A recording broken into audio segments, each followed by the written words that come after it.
नमस्कार. कोकण कन्या या चॅनलवर मी पूनम आपणा सर्वांचं मनापासून स्वागत करते.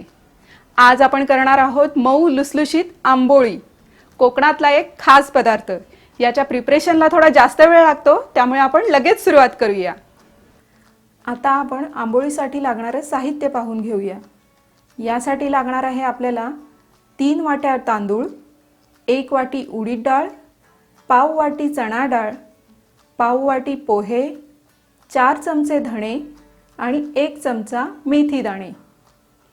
आता तांदूळ, उडीद डाळ आणि चणा डाळ स्वच्छ धुवून घ्यायचे आणि नंतर हे सगळं एकत्र करून त्यात पोहे, धणे आणि मेथी दाणे घालून 8 तास आपण भिजत ठेवणार आहोत.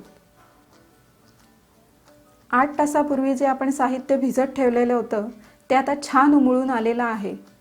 आता हे आपण मिक्सरमधून वाटून घेऊयात. वाटण करताना कायम गरम पाणी वापरायचं आहे. यामुळे पीठ छान येते आणि आंबोळी मऊ लुसलुशीत होते. हे वाटण आपण ज्युसरच्या भांड्यातही करू शकतो. आपलं वाटण छान बारीक करून झालेलं आहे. हे पहा, ह्याची फ्लोईंग कन्सिस्टन्सी ही इतकी असली पाहिजे. आता हे वाटण आपण झाकण लावून एका उबदार ठिकाणी ठेवायचं आहे. हे एक रात्रभर किंवा किमान 10 तास तरी उबदार ठिकाणी ठेवायचं असतं, ज्यामुळे पीठ छान येतं, म्हणजे छान फर्मेंट होतं आणि यामुळे आंबोळ्याही छान होतात. आंबोळी कशासोबत खावी हा कधी प्रश्नच पडत नाही. तुम्ही चहासोबत घ्या, चटणीसोबत घ्या किंवा काळ्या वाटाण्याची उसळ तर उत्तम, नाहीतर मग चिकन आणि मटणाचा रस्सा आहेच.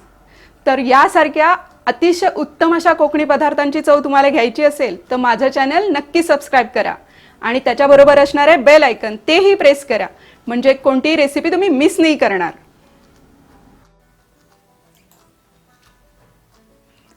आपण रात्रभर हे पीठ येण्यासाठी बाजूला ठेवलेलं होते.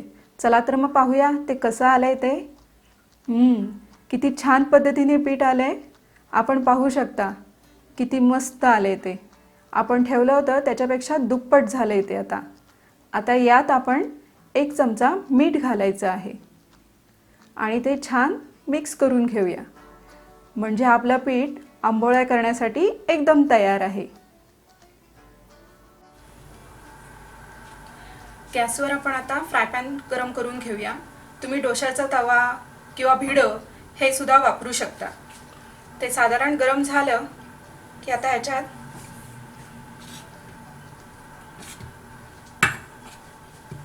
आंबोळीचं पीठ असं पेल्याने ओतूया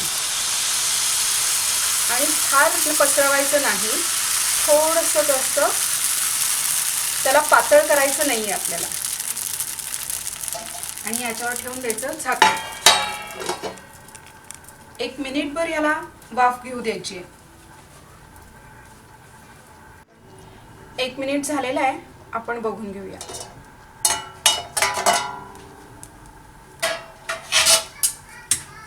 पहा, छान जाळी पडली आहे ना, आणि हे आता छान परतून घेऊया.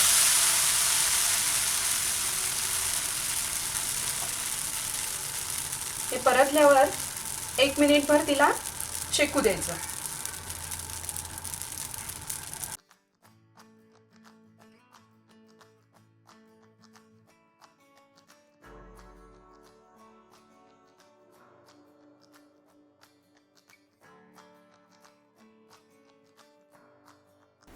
आपली आंबोळी तयार झालेली आहे. तुम्ही नक्की ट्राय करा आणि कशी झाली आहे ते मला कमेंट बॉक्समध्ये लिहायला विसरू नका.